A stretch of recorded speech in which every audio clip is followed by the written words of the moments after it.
যথাযথভাবে তারা একই সঙ্গে কথা বলে আমরা মূল্যায়ন করা হবে এবং আমি মনে করি যে কোনো সমস্যা থাকবে না। আমরা অত্যন্ত আশাবাদী যে যারা আন্দোলন করেছেন এই সরকারের আমাদের সেই বিগত ফ্যাসি সরকারের বিরুদ্ধে তাদেরকে যথাযথভাবে একসাথে ঐক্যবদ্ধ করে আমরা নির্বাচনে অংশ নিতে পারবো। এমনকি যারা অন্য খান থেকে অন্যান্য দলগুলো বা জোটকে যারা করবেন তারা সবাই গণতন্ত্রের যে স্পিরিট সেটাকে সঙ্গে নিয়ে এবং একটা নিরপেক্ষ নির্বাচন হিসেবে আমাদের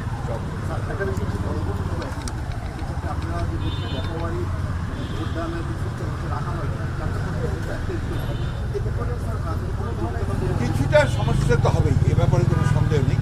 তা মনে হয় যে যদি আমরা এই বিষয়গুলো নিয়ে সবাই কাজ করি তাহলে সেগুলোকে আমরা উঠাতে সক্ষম।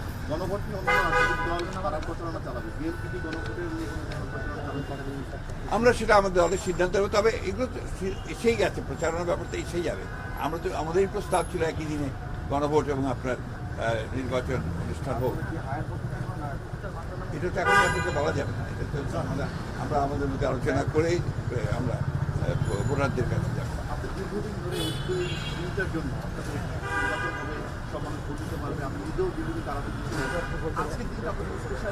না, নিঃসন্দেহে অত্যন্ত আনন্দের দিন একটা। আমি তো সেই জন্যই প্রথমে বলেছি যে আমরা আশ্বাস কথা আমি আপনাদের কিন্তু বরাবরই বলেছি যে নির্বাচনের ব্যাপারে আমার কোনো আপনার আশঙ্কা নেই, আপনার কোনো রকমের আমি ভুগছি না যে নির্বাচন হবে কি হবে না। নির্বাচন হতেই হবে, সেটা হয়েছে, এক ঘোষণা হয়েছে এবং ইনশাল্লাহ নির্বাচন হবে। তারা হচ্ছেন সংখ্যাবাদী।